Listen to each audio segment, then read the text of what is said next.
Well, I was behind Bud, and Bud didn't take off, and I didn't take off. And I could feel people kind of like slamming me as they were going by on the bottom, and it opened up, and I just moved down to the bottom. And once we got to 1 and 2, you could kind of see some cars there, and I didn't even get on the gas. I mean, and we come off at 2, and it was just like a wall of dust. And I didn't know if I was pointed towards the fence. I didn't know where I was really, and I think somebody got in the back of me, and there was it was an orange car that was basically, it looked like it was stopped. By the time I hit him, I was basically on top of him before I knew what was going on.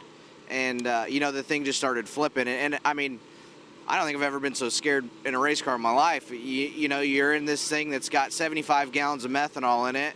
And, and you got all these cars around you, and sprint cars, Silver Crown cars, they're all the same. The cages are open, and, you get flipping, and, if I couldn't see, nobody else could see, and the whole time I basically, the thing was flipping, and I'm just praying that nobody hit me, just going, man, nobody hit me. And I've never been so clinched in my life, and, and thank God the tank didn't, erupt, and, 75 gallons of fuel, it doesn't take much, but, it's just stupid on USAC's part.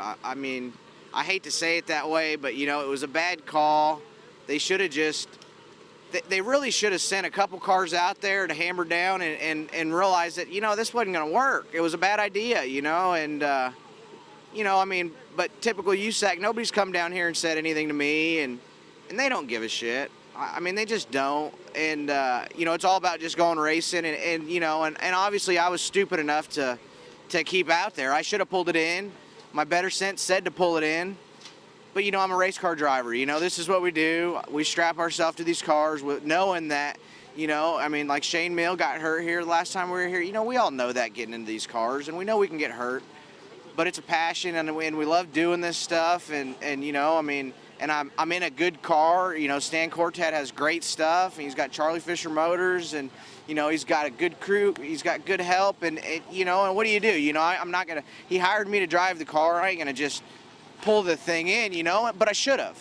I should have manned up and just pulled the thing in, and, it ends up that, we got this. This is what we got left. This car here sitting here that's destroyed, and, and it's just too bad.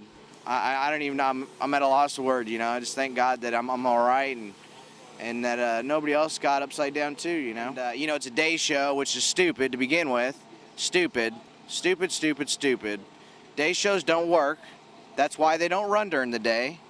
And, and I know that old school, that's how they did it, and back then those guys had balls, and I remember talking to Bubby Jones and him saying, oh, you can't see nothing, and I've ran a day show here. We ran an MSCS show, and they finally just called it and waited until the sun set, because it helps a lot when the sun's not there, and it's just a bad call on USAC, and like I said, I feel like I should have just pulled in, and a lot of it was my fault, I ain't pointing the fingers, but, I tore up a $50,000 race car, $75,000 race car.